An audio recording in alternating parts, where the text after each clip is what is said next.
This is Histories and Mysteries. I'm Ashley. I'm Jessica. And I'm Michelle. And on this week's episode, Ashley is going to be talking about Robert Durst.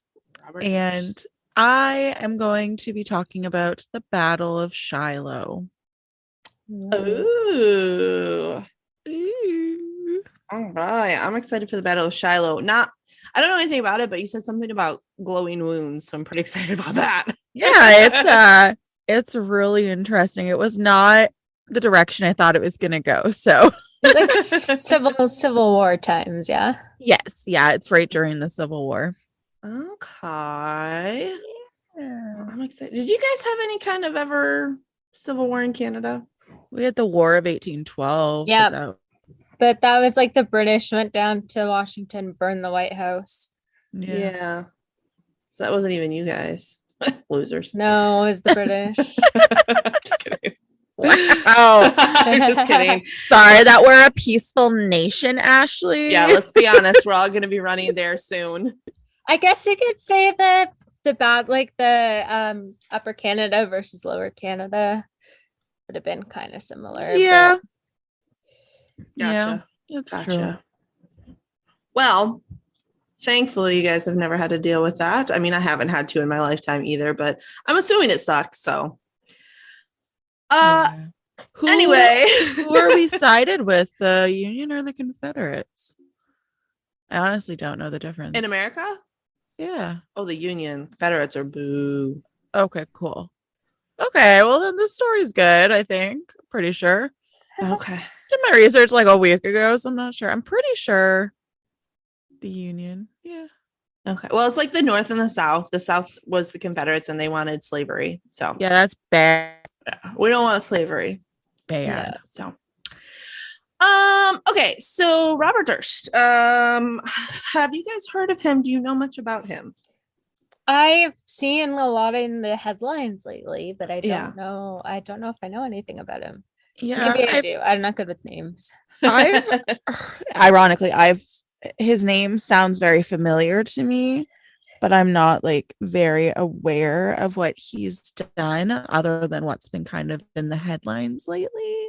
Okay. So we'll buckle up because you're in for a wild ride. Okay.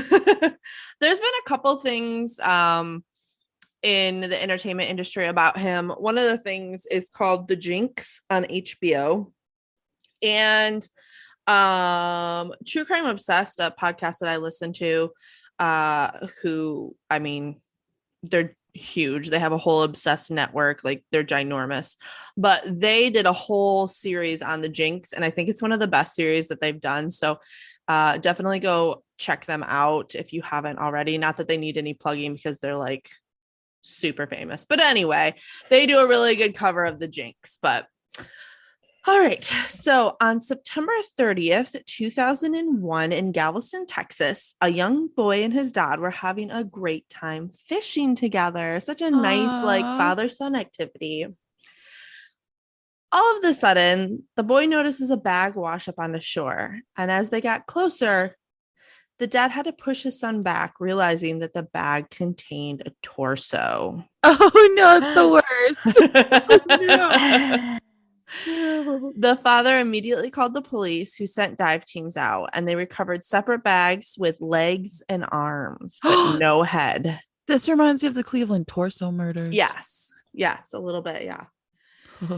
So the killer was smart enough to not leave the head with the rest of the body, but not smart enough to take the newspaper with an address on it out of the bags.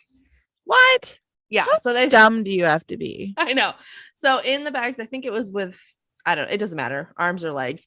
They found a newspaper with this address on it. So they go to the address and they find out that the man who lived there was their victim, named Morris Black.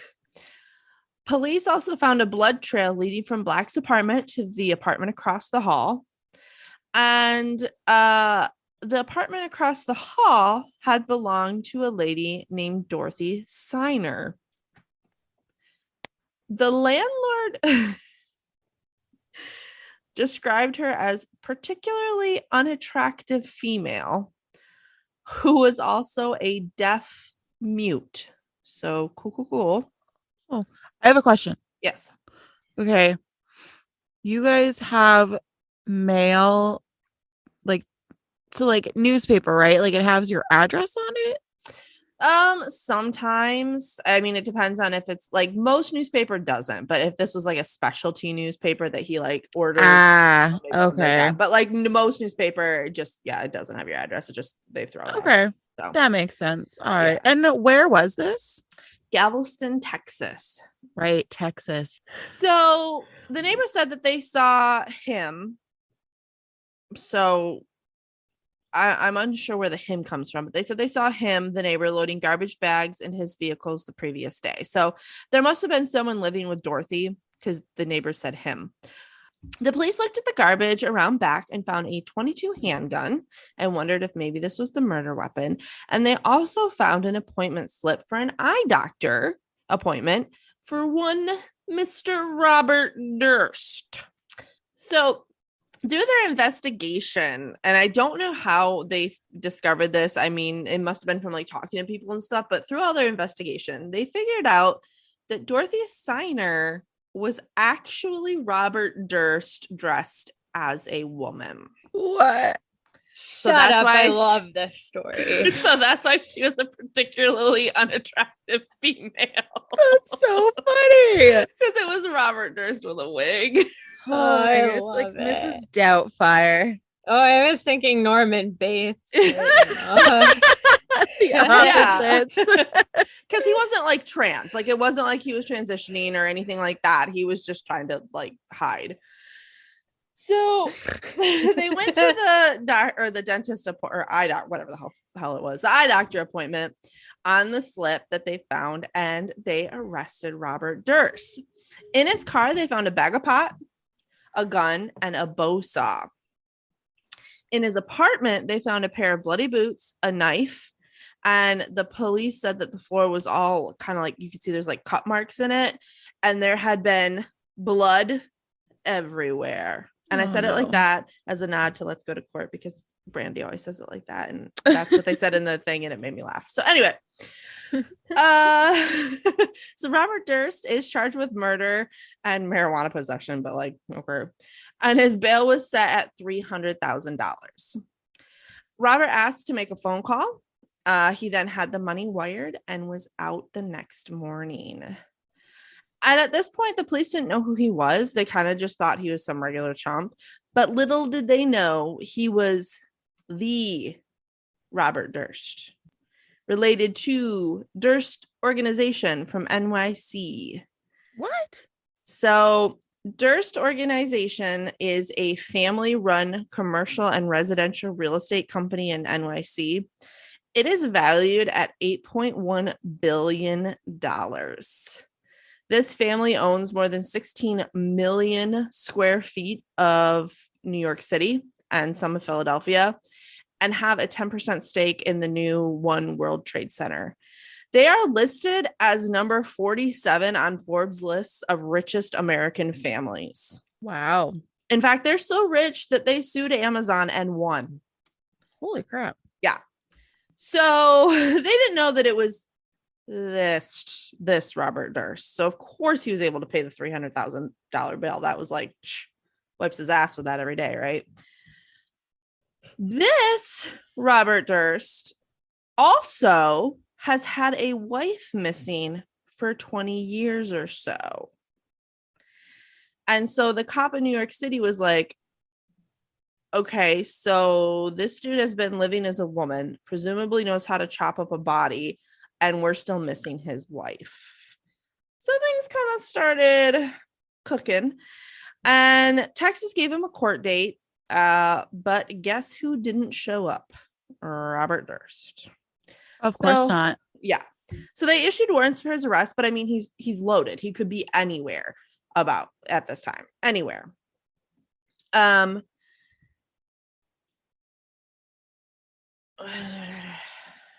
Sorry, I kind of moved some things around as I was saying this. Okay. So he could be anywhere at this point. He's got a ton of money. They've got connections. He could be anywhere he wants. So we're going to pause here and let's kind of go back in history, like, And let's talk about Kathy Durst, Robert's missing wife. Jessica, what was this? I was going. I don't know why the hand motions had to go with me, but But you muted it, so we didn't hear your voice. So no, I wasn't muted. It's a oh, mic. so just see. All right, so when Kathy and Robert met, Kathy was only 19 and she worked as a dental assistant. And her and Robert, everybody kind of says it was like love at first sight. They ended up after like 2 or 3 dates deciding to move to Vermont, and they opened a little store called All That's Good. It was like a health food store, and they lived there pretty happy for a couple of years until Robert was called back to New York City to help out the family business. He didn't really want to. He wasn't ever really that into the family business. He wasn't really that into real estate. He kind of just wanted to live off the money and like do his own thing. But Kathy went with him, and they were married on April 12th, 1973. In the 80s, Kathy got pregnant, but Robert never wanted children, and they said he forced her to have an abortion. I don't know what all meant by forced was. That's all they said about it, but this did devastate Kathy and forever changed their marriage. Kathy actually started to become more independent and would do things outside of Robert for herself, such as finishing nursing school and applying to med school. But this made Robert really, really mad. He couldn't control her as easily now. He was pretty controlling. And apparently he was abusive. She was treated at one point at a nearby hospital for bruising. Eventually, Robert completely cuts her off, like financially and everything. And she's in medical school, so she doesn't like make a ton of money, and she has to actually ask for money from her friends just to live. So Kathy decides, you know what, I better consult a divorce lawyer because he's going to try and not give me anything in this. And her friend said that she wasn't that interested in money. She just wanted enough to be able to finish med school and maybe open a private practice with money that would have been given to her. And I mean, for the Durst, this was like nothing, right? Yeah. But Kathy started kind of getting some papers together that she found in Robert's stuff to use against him in trial. But apparently she found some pretty interesting things in his tax records. She put together a file, sent it to the senator of New York, and basically it was dirt on him and his family. No one ever said what it was, but shortly before her disappearance one night, Kathy was staying at an apartment, and she crawled over the divide between her and her neighbor's terrace, banged on the neighbor's window, and said, "He's got a gun." She said that Robert beat her and he was going to shoot her. So all this kind of started happening, after she sent that letter to the senator, and Robert was really pissed and he was threatening her. And then in 1982, as I'm sure you will all be shocked to know, Kathy went missing. Of course. Of course. Robert calls up a friend and says, like, "Hey, have you seen Kathy? I can't find her." And he was like, no. And then a week or later that week, so like not right away, later that week, Robert finally goes to the police station. Apparently he like threw down a magazine that had the title "The Men Who Own New York," and his father's picture was on it, and says, "My wife's been missing for 5 days." So people say that he threw down the magazine as like a show of, this is who I am. This is how rich I am. So don't fuck with me. Of course he did. Yeah. He said that she had probably gone off to score drugs. He said that they had a fight. He drove her to his train station around 9 p.m. and that was the last time he'd seen her. He said he talked to her since on the phone, but he hadn't seen her. And the police believe that she had made it to New York City and then disappeared from there. And remember, they don't know any of the stuff about Robert at the time. The stuff we had originally talked about happens in the future. At this point, he's just some rich asshole. So they went to her apartment in NYC, and there was a doorman there that said that Kathy had returned to the building and he had taken her up in the elevator. Another doorman said he saw her leave the building the next morning, and someone who identified themselves as Kathy called the dean of her medical school and said she didn't feel well and that she wasn't coming in.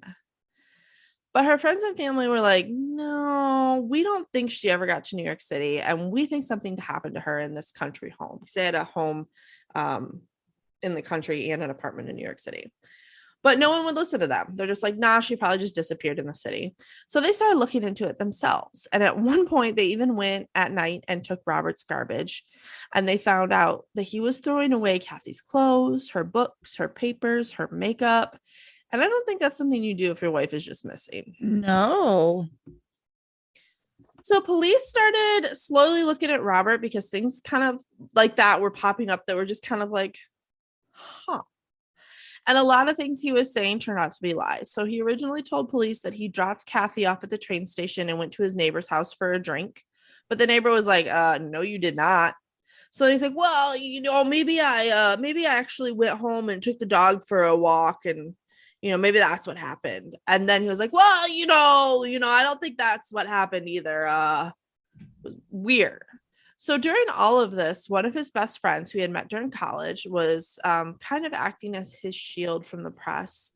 Her name was Susan, and her and Robert were incredibly close. They kind of bonded over parental deaths. Robert lost his mom when he was young, and she lost both of her parents when she was young. Fun fact, Susan's dad was partners with Bugsy Siegel. Incredible. I thought you'd like that. I was waiting. Oh, yeah. But someone said about her that Robert was the one friend she was most proud of knowing because his family had money and connections. Wow. That's really what is that word? Not vain. Materialistic. Yes, that's the word. At one point, Susan called a friend, and this friend must have been kind of suspicious because she recorded the phone call. And Susan said that she thought Kathy was dead. And the thought now is that Susan was the one who called the dean of the medical school, that it wasn't actually Kathy, because she basically would do anything for Robert. That's crazy. Robert eventually did offer $100,000 in the help of finding his wife, but nothing ever came of it. There wasn't a body, there wasn't a crime scene, and eventually it just kind of went cold and the case went away. This reminds me of like the Carol Baskins thing. Yeah. Yep. Did they ever find her husband? Like, I heard rumors that he was alive. I started watching Tiger King 2 where they talk about it, and then I just never finished it, so I don't know. Yeah, I had zero interest in watching it. It was interesting. I don't know. Yeah. So Robert went on his life working for the family business, and Robert apparently felt that his brother Douglas was trying to take his birthright and hated him for it. So Douglas kind of took on more of the business roles. I mean, Robert left for a while. Like, he didn't want to be a part of it. So Douglas kind of took on the family business, and Robert was really jealous about it to the point where Robert would go into Douglas's office and pee in his wastebasket just to like get him back. Yeah. So Robert was like getting more and more erratic. They even fought over their mother's death. So apparently their mom was on the roof of her house one night and either fell or jumped off and died. Holy crap. Yeah. And Robert said he saw it, and he at least told his friends that he saw it. But Douglas said, no, everyone in the family said no. Douglas said that all the children were taken out of the house. None of them saw anything. Wow. So Robert was mad at Douglas for this. And he was also mad at his dad and kind of like blaming his dad for his mother's problems. And the fighting became so bad when they were little that their dad took them to a therapist. And the therapist said, quote, Robert's hostility towards his father and younger brother is of such intensity that it might constitute a deconstructive psychodynamic force sufficient to produce a personality decomposition. Oh, no. This was at 10 years old. Holy crap. Yeah. Oh. To make matters worse, in 1994, Robert Durst's father and uncle decided officially to give the business to Douglas. And this pissed Robert right off. Oh, no. Yeah. And he basically separated from the family and just traveled. He separated as far as like contact with him, but you best believe he was still taking their money. He was getting $1 million a year after taxes. Wow, I would love that. Right? Sign me up. So he ended up settling in San Francisco in a house, but he would take out multiple P.O. boxes and different names and would often travel the country, living amongst the homeless and stealing different identities. So weird. He would even get food stamps. And when asked why, he said, "Why not? I enjoy beating the government." Okay. So... Dickhole, Jesus. So in October of 2000, a new investigation decided to kind of start rolling in the disappearance of his wife. The district attorney at the time that was really pushing this is Janine Pirro, which do not get me started on that crazy lady. But in this story, she's a good guy, but the original information in the case was kind of unraveling. The eyewitness reports that saw Kathy coming in and out of the apartment kind of seemed a little bit more suspect. And as Robert hears that the case is reopening, he knows that it's going to drag him back into the limelight for not good reasons. So this is when he runs down to Galveston, Texas, which is where we started this story.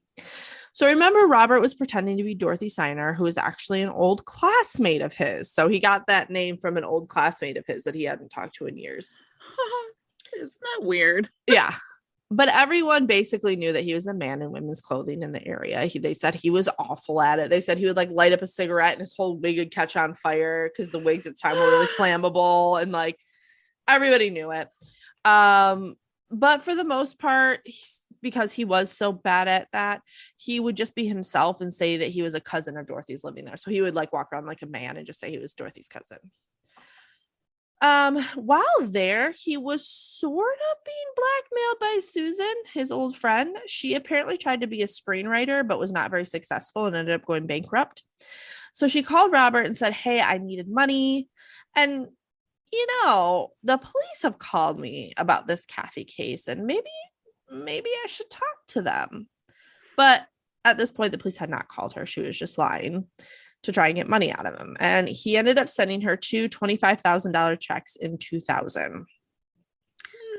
Susan then began bragging to all of her friends that Robert was coming to visit for Christmas. So she was pretty excited about it. I mean, they were still best friends, even though it's kind of... But on December 24th, 2000, her dogs had gotten out of her house and were running around the neighborhood. And the neighbors were like, "This is weird. She'd never let that happen." So they called the police, and when they turned up, they found her dead on the floor. She was shot in the back of the head. No. What? Yeah. There were no signs of forced entry. And apparently Susan had, quote, 1001 phobias. And one of them was never letting a stranger in her house, which I think that's a really great one. But so they said that she would have never let a stranger in, so it had to be someone she knew. And I wonder who. ... Really? There were rumors that she was working on a book about the mob and that she had told her friends she was about to blow the lid off of something big. So there is that possibility. But the same day Susan was found dead, a letter to the Berkeley police, and Berkeley was spelled incorrectly, was sent, and it said all it said was cadaver and had an address, and it was Susan's address. What? So whoever wrote it didn't want the body to like stay there in the house. They wanted the police to find it eventually. And everybody that the police talked to said that no, it can't be Robert. They're best friends. He would never have done that. So let's go back to 2001. I know this is kind of jumping around a bit. Yeah, Ashley. Rude. But when his neighbor was found dismembered and he was on the run. So 6 weeks after he left, he was found walking into a supermarket in Pennsylvania, and he was caught stealing a sandwich and Band-Aids from a grocery store here called Wegmans. The total theft was $9.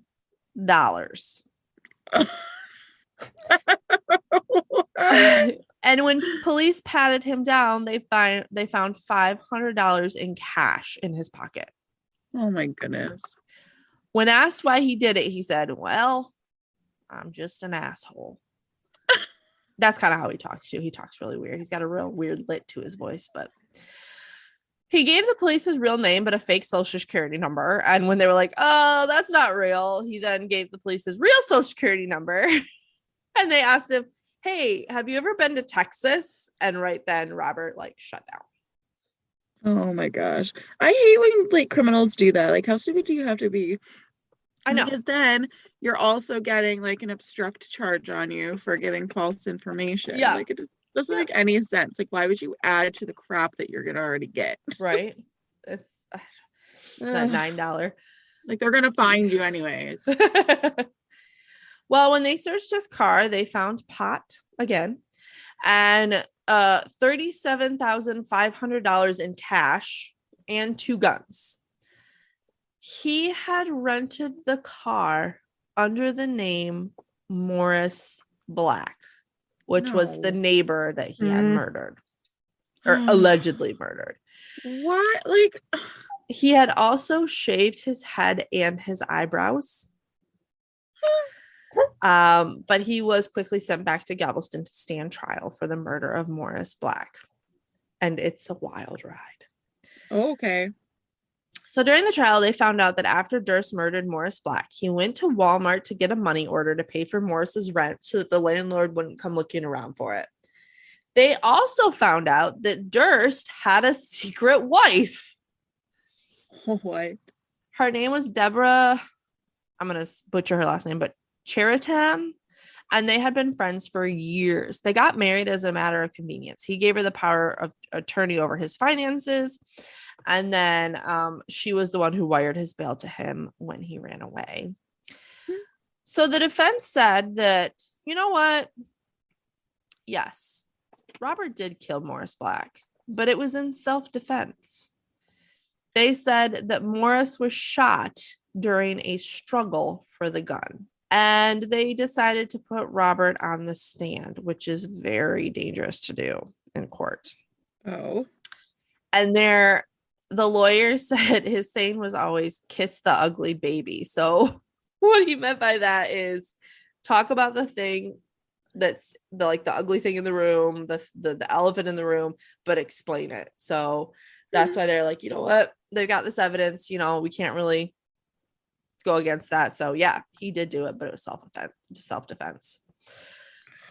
So when Robert took the stand, he said that he didn't want to be Robert anymore, which is one of the reasons why he dressed as a woman in a new city. He said him and Morris became really good friends, and Morris actually found out and knew that he was Robert Durst because they were such good friends.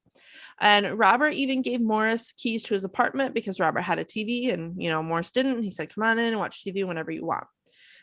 Well, apparently Morris is a pretty dangerous man, and Robert had a gun that he kept in his oven, which is weird, that Morris was apparently obsessed with. So eventually Robert took the key away from Morris, and he comes home one night and finds Morris in his house holding his gun. A fight ensued, and Morris was accidentally shot. What? They were just reopening the investigation into his wife's disappearance, so he figured that no one would believe him that it was self-defense. So the only logical thing to do is saw up his entire body. He said he had to get really drunk and smoke a lot of pot, and then he went on to describe in great detail how he saw the body. Great. And I'm sorry, if you accidentally murder someone, your next logical step is not to go to dismembering and sawing a body. If you can do that, something is wrong with you. Oh, as he said. Right. So prosecution really messed up in this case because they didn't have really any evidence to contradict this story. And they even went on to say that he actually shot Morris in the back of the head, and everyone jumped on this saying, how can you know that you don't have the head? Because the head was never recovered. So after this, the jury deliberated and they found him not guilty. What? Yes. I hate people. He did plead guilty to federal weapons charges, tampering with evidence, and fleeing bail. So within 2 years, in March of 2006, Robert is back at it. Fun fact, in 2010, a movie came out with the love of my life, Ryan Gosling, about Robert Durst's life called All Good Things. Robert loved the movie so much that he contacted the director and said, hey, you should come interview me. So Jarecki, who was Andrew Jarecki, was the director of it, said, okay. So he came and did a huge interview, and this is what's called The Jinx. It's on HBO. It's a 6-part special. This came out in February 2015, and boy, did Robert talk. In one of the interviews about his testimony during the trial, he said, it's a question of not of what do I say, but how do I say it? I never intentionally, purposely lied. I made mistakes, did not tell the whole truth. Nobody tells the whole truth. By the time the 5th episode of The Jinx came out, Robert was pretty pissed off. In the documentary, huh? I said, why? Well, just because it was not making him look good. His way of speaking is a literal throw off that he's not telling the truth. He's using repetitive, over exaggerating everything. Yep. So in the documentary, they interviewed the stepson of Susan. Remember that friend that ended up dead? And he apparently came across a letter that Durst had sent to Susan shortly before she had died. The handwriting is super similar to the letter that was sent to the police that said cadaver. And the word Berkeley is also spelled incorrectly the same way. Both the letter to Susan and the cadaver letter. Did spell check not exist back then, or a dictionary? Right? Well, it's handwritten, so there's no spell check on it, but a dictionary for sure. Still, get a dictionary. Yeah. In the 6th episode of The Jinx, Andrew Jarecki shows Durst the handwriting of both of the word Beverly Hills. So he took just the word Beverly Hills from each letter, put them up and down from each other. So all you see is a blow up of Beverly Hills, and then beneath it, Beverly Hills. One was from the cadaver letter. One was from his letter to Susan. And he said, "Can you tell me which one is your handwriting?" And Durst said, "I cannot." Because they were so similar, not even Robert could tell the difference. Because he wrote them both. Exactly. So he was visibly shaken in this interview. And after it, he said, "I'm going to go to the bathroom." But he forgot that his microphone is still on. So in the bathroom, Robert is speaking aloud to himself. And he can be heard on the microphone saying, "There it is. You're caught. What the hell do I do? Killed them all, of course." What? Yeah, he said that on talking to himself on air. So of course they aired this. And the day before the final episode of The Jinx aired, they issued a warrant for his arrest for the murder of Susan. But guess what? Robert disappeared again. No shit.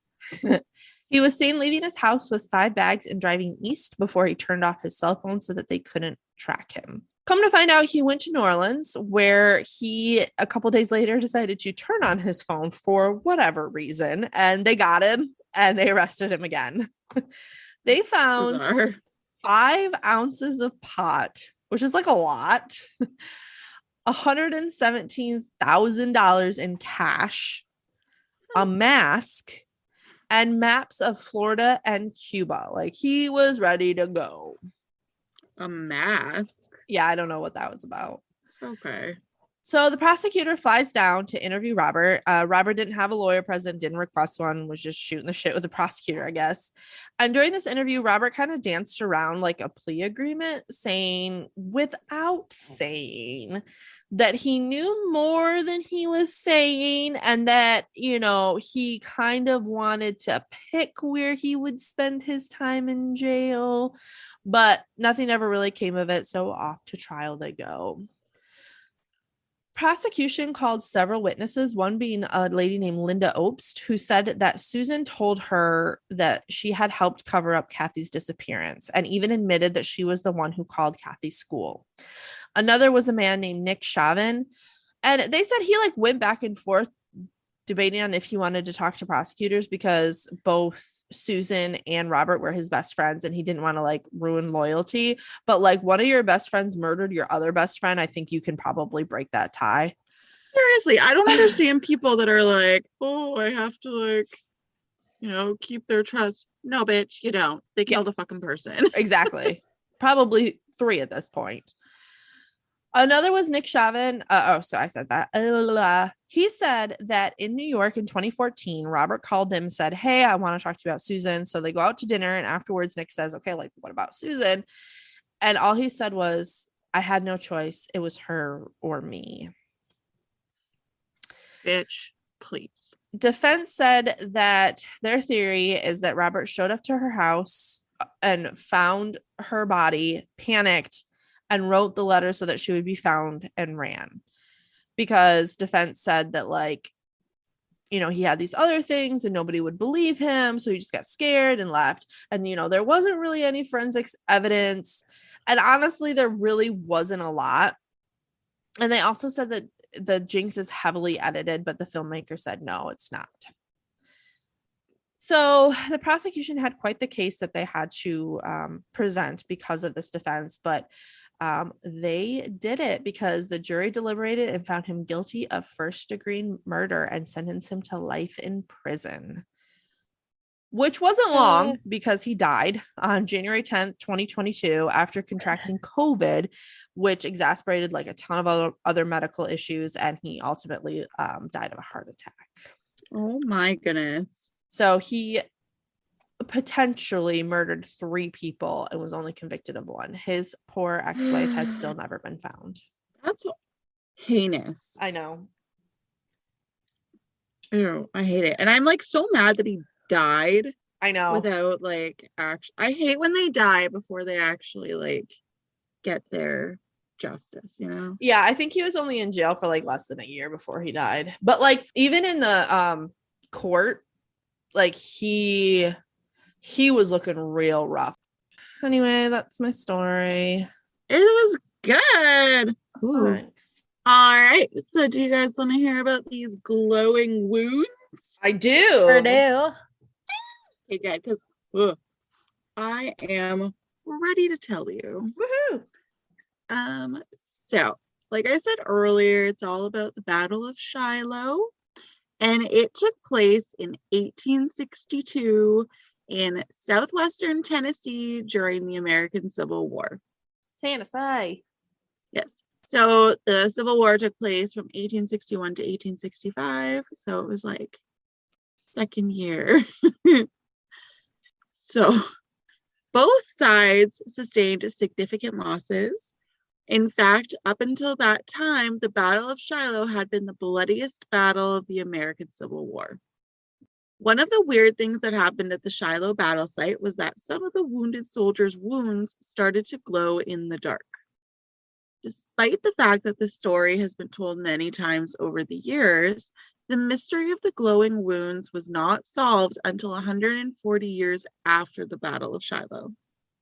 In 1861, the American Civil War began. Although tensions between the northern and southern states has been building for some time, Abraham Lincoln's election as president in November 1860 proved to be the final straw. Within 3 months, 7 southern states had declared independence from the U.S., and Lincoln entered office in March 1861, and the first shots of the American Civil War were fired a month later on April 12th. That's crazy. Welcome, President. Yeah, what a poor guy. I know. Confederate forces besieged Fort Sumter in Charleston, South Carolina. I've been there many Really? times. Yeah, because I used to live in Charleston. It's right there on the water. Nice. Was Was it pretty like cool. you went to the fort? Yeah. Mhm. Oh, You can take a okay. ferry out there and then you can tour the fort. I mean, there's not like a ton left. It's pretty dilapidated, but there's like, there's still like the cannons, and there's still some of the walls, but it's basically all open now. There's like no roof or anything like that. So it's pretty cool though. That's just really cool. Yeah. So the defenders surrendered after 34 hours of bombardment, and there were no casualties on either side. Nice. Yeah. 4 more southern states declared independence in the following weeks. And the month of June 1862 is very important, as it was the month Robert E. Lee assumed command of the Confederate Army of the Potomac, which he renamed the Army of Northern Virginia. It is pronounced Potomac. Thank you. You're welcome. If it was Canadian, it would be pronounced Potomac. Yeah. If it was in Canada. It's a Native American word, so. Thank you, Rochelle. It 100% would be pronounced Potomac. If Exactly. All right. The Confederates defeated the Army of the Potomac in several battles under Lee's command. The Army of the Potomac was the Union's primary field army in the American Civil War's Eastern Theater. What is it? What is a theater? Like just area? They always did, like with World War II, they had like the Pacific Theater and the European Theater. I don't know why it's called theater. Weird. Do you know, Rochelle? An area in which important military events occur or are progressing. Okay, cool. Thune's been in the Potomac River. She went swimming when she was a puppy. Cute. Aw. I love it. Okay. Thank you, Rochelle. To put it another way, the Union was struggling in this region of the battle. Nonetheless, the Confederates were beaten at the Battle of Antietam. Antietam. Oh my gosh. Nonetheless, the Confederates were beaten at the Battle of Antietam. Yeah. Okay. On September 17th, 1862, also known as the Battle of Sharpsburg. The Union won this fight because it halted Confederate advances into Maryland and compelled Lee to retire to Virginia. Fun fact, my grandfather's name was Robert E. Lee. Oh, Robert E. Lee was not a nice man, though. My grandpa was. okay, Not Robert good. E. That's funny. The circumstances in the American Civil War's Western theater was slightly different. In this theater of combat, the Union achieved more success in 1862 than in the East. Albert Sidney Johnston led the Confederate forces east of Missouri, which had 40,000 men. This army was responsible for manning a long line that stretched throughout Kentucky from Cumberland Gap in the east of Bowling Green in the west and all the way down to Columbus on the Mississippi River in the south. However, in early 1862, the Union's numerically superior forces smashed through this line. This triumph, particularly Ulysses S. Grant's seizure of Forts Henry and Donelson in February, was the Union's first true victory in the Civil War. Nice. And for those of you that don't know, Ulysses S. Grant was the 18th president of the United States. Good fun fact. Very fun fact. I know who the first president of the United States was. Who was it, Rochelle? George Washington. Good job. I know Herbert Hoover was a president at one He time. was. And I know Abraham know- Lincoln. Was Mhm. I know who else is a president. Don't know. No clue. I know a few of them. Teddy Roosevelt. Theodore Oh, yeah, Roosevelt. Teddy Roosevelt. Yeah. He was a good one, right? Yeah. Yeah, I think so. Teddy Roosevelt, Ashley. I just remember him as Robin Williams in the night. And yeah, Night In at the the museum. Museum. He was president during something big. Mhm. I can't The, remember the what. Panama thing, the canal, whatever. Hold on. I don't remember. Let's take all that out. So I don't look like an idiot. Why is he famous? He was the youngest president. Who was the one that was like so big he couldn't get in the bathtub, or they had to like build a bathtub for him? Taft. Was that Ooh, Taft, maybe. Yes, Taft. which president got stuck in a bathtub? Taft. That's hilarious. Okay, let me move on. I'm gonna go to bed. I gotta get up at 5:30. Following the surrender of Forts Henry and Donelson in February, the Confederates left Columbus, Kentucky, and evacuated Nashville, which is Tennessee's capital, if you didn't know. As a result, Kentucky and much of Tennessee were now under Union control. The Memphis and Charleston Railroad became Grant's next objective, and capturing it would give the Union complete control of the region.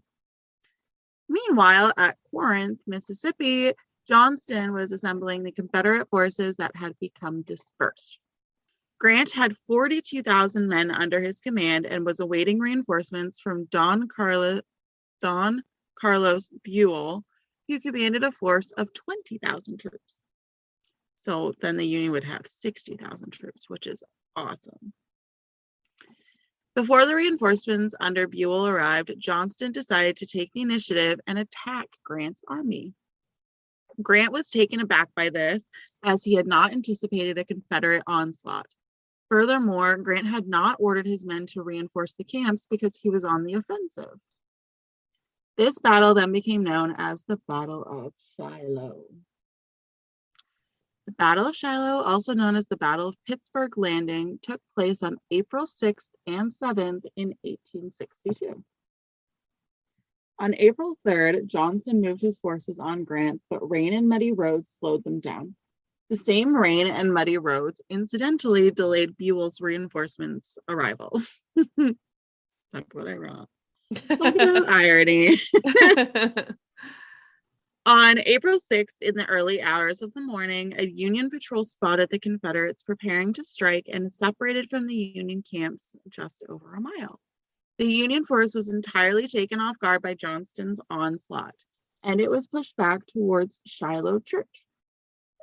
Throughout the day, the Confederates held the upper hand, and Grant's forces were pushed back deeper into Pittsburgh Landing. The Union troops would be trapped against the Tennessee River as a result of this. The battle was fought in the woods, and the majority of the troops on both sides were inexperienced. On the 6th of April, in the middle of the afternoon, Johnston rode ahead to lead the Confederate attack. A bullet injured the general in the leg while he was doing this, and unfortunately for Johnston, the bullet damaged an artery, causing him to bleed to death. Oh, no. Oh, poor Confederate soldier. As commander of the Confederate forces, he was succeeded by Pierre G.T. Beauregard. Nonetheless, though, Johnston's death inflicted a serious blow to the Confederate troops' morale. In any case... Well, not yes that someone died, but Confederates are boo. Yeah. In any case, the Confederates continued to press the Union troops, pushing them further back. Despite this, they were unable to defeat their foes. Beauregard halted the Confederate onslaught at dusk, assuming he had won the battle.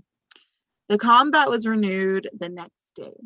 By this time, Buell's army's vanguard had arrived at the battleground, giving the Union a numerical edge over the Confederates. As a result, Grant made the decision to go on the offensive.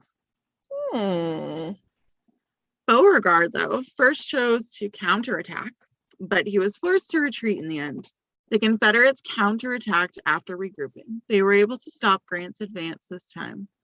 Beauregard knew he was outmanned by the enemy by the afternoon of April 7th and ordered his forces to withdraw to Corinth.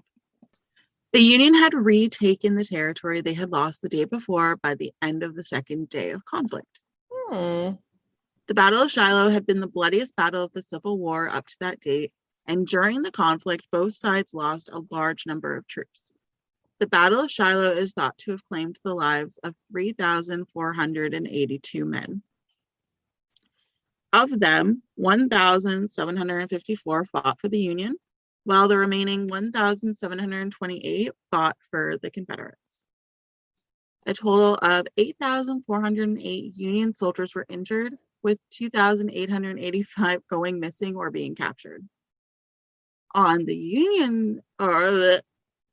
Confederate side, 8,012 troops were wounded, while 959 were reported missing or captured.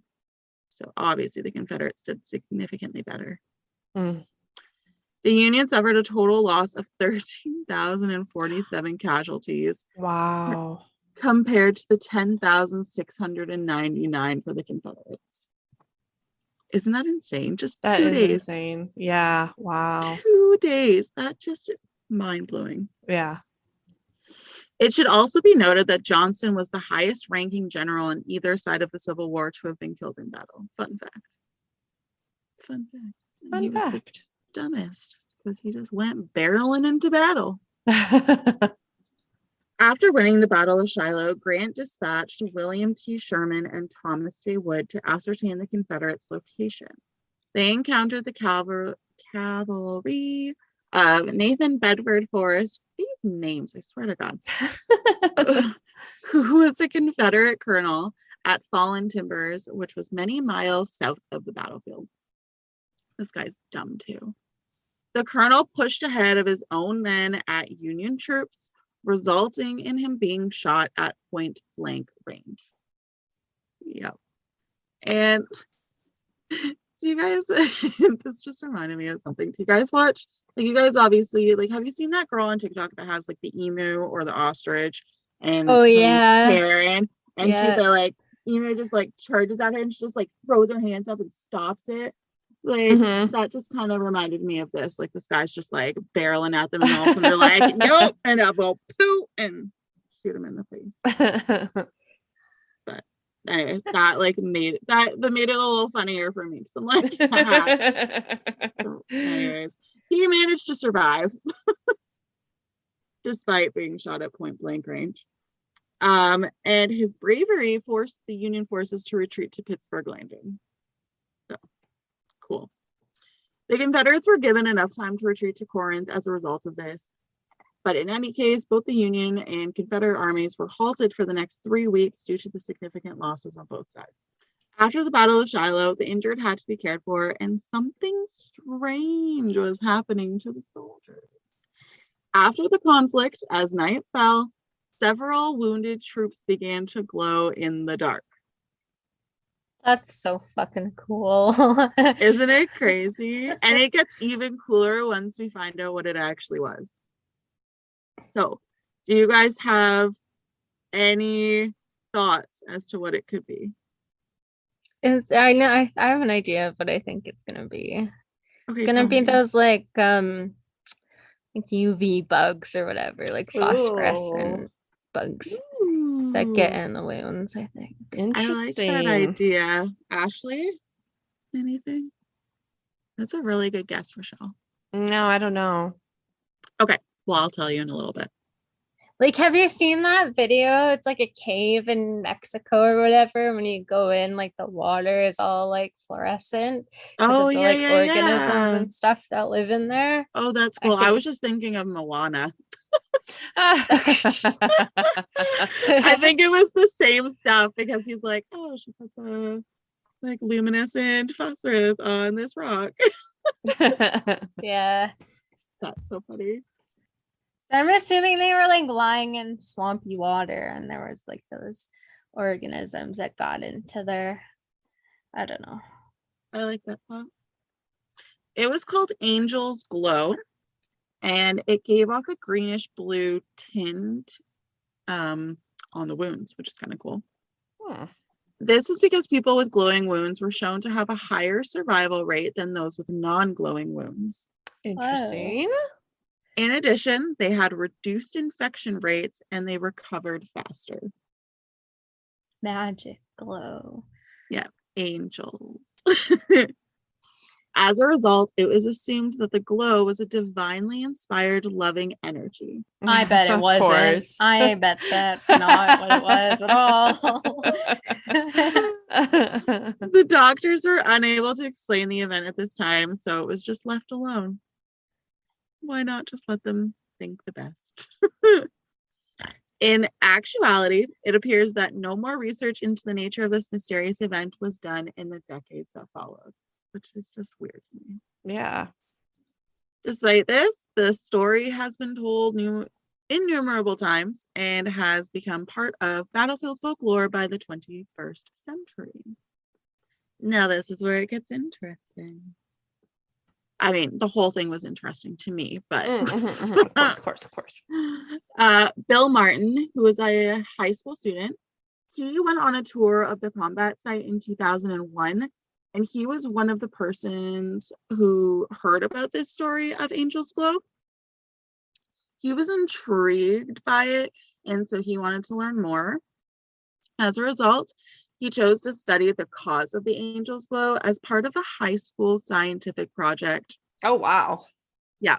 And he did this with one of his friends, Jonathan Curtis. Okay. Martin's mother, Phyllis, was the first stop for the two because Phyllis was a microbiologist at the United States Department of Agriculture. And she had been researching luminous bacteria in the soil. Oh. So very similar to what Rochelle was talking about, but it's in the soil. Got it.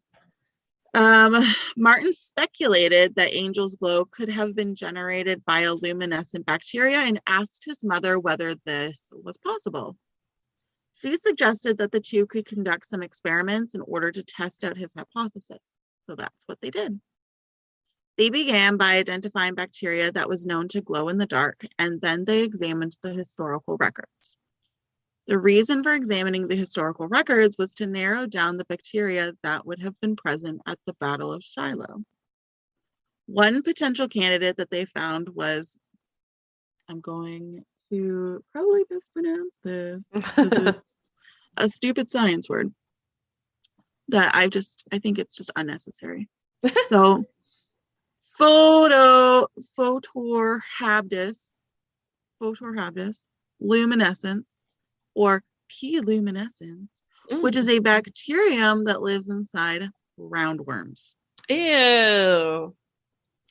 P. luminescens has a symbiotic association with a worm genus known as Heterorhabditis. Fuck you, science words. Which are insect parasites.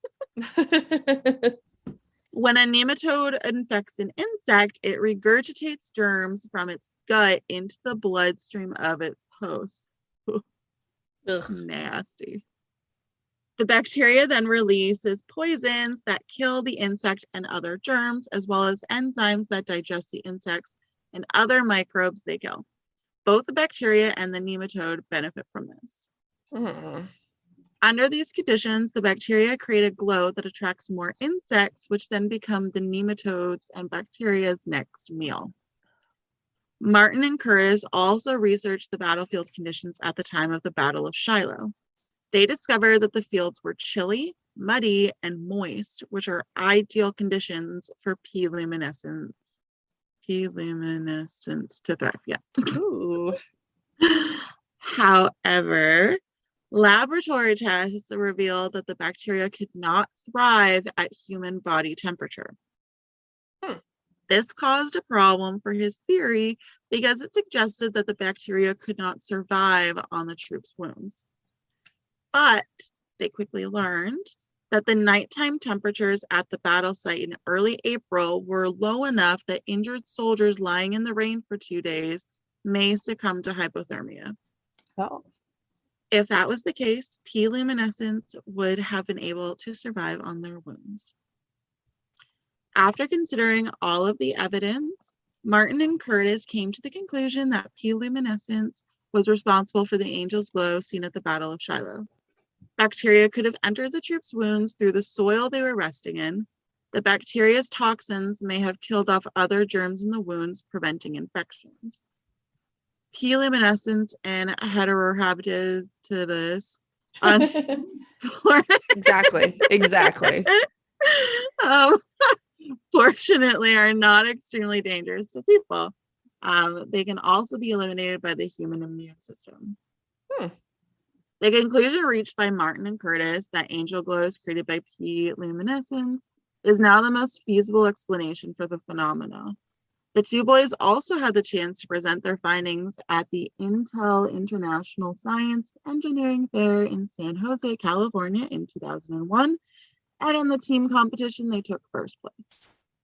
Good for them. And thanks to Martin and Curtis's research, the account of the luminous wounds at Shiloh may be considered more than just a piece of battlefield legend, but something that actually happened. Very cool. And I got my information from Ancient Origins.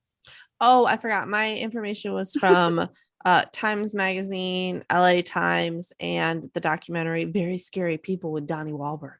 Ooh. Scary people. So I'm like looking it up because I wanted to see what it looked like. And I am disappointed that there's no like pictures of it in an actual wound. Well, because it was in the 1860s. Yeah, but like recreate that. Like somebody sacrificed their arm. Like I want to know what it looks like. And That's so funny. Oh my goodness, I love it. like I will volunteer because I want to see what it looks like in a real wound. So hit me up, Curtis, and whatever the fuck your other name was. Bill Martin and Jonathan Curtis. Anyways, that's my story. I loved it. Thanks. And that was like very history, but That's okay. History's that's who I am. good. It's who I am as a person. Oh, Rochelle, I fell down the stairs today. No, why? I just felt like it. Well, don't do that. I had thankfully just given Evie to Kyle, and I kicked the baby gate that was across the stairs, and I tripped and fell down like over. I was like 3 or 4 steps up, and I like hit the ground. It was really funny. Today at the bank, an old lady asked me to help check her balance. So I pushed her over. Ah. That's funny. How many apples grow on a tree? Uh, All of them. That was stupid. what? Don't get it. You want to hear a joke about construction? It's not finished yet. I'm still working on it. That's funny. Well, if you'd like more of us three lovely ladies, you can find us on our website at historiesandmysteries.ca. We are also on Facebook and Instagram, Histories and Mysteries Podcast. And if you'd like to rate and review us, that would be super appreciated. You can do that on Apple Podcasts and also now on Spotify. Woohoo! And if you'd like to let Rochelle live out her dream of having bioluminescence in her, please contact us. We look forward to bringing you 2 new stories next week. Bye.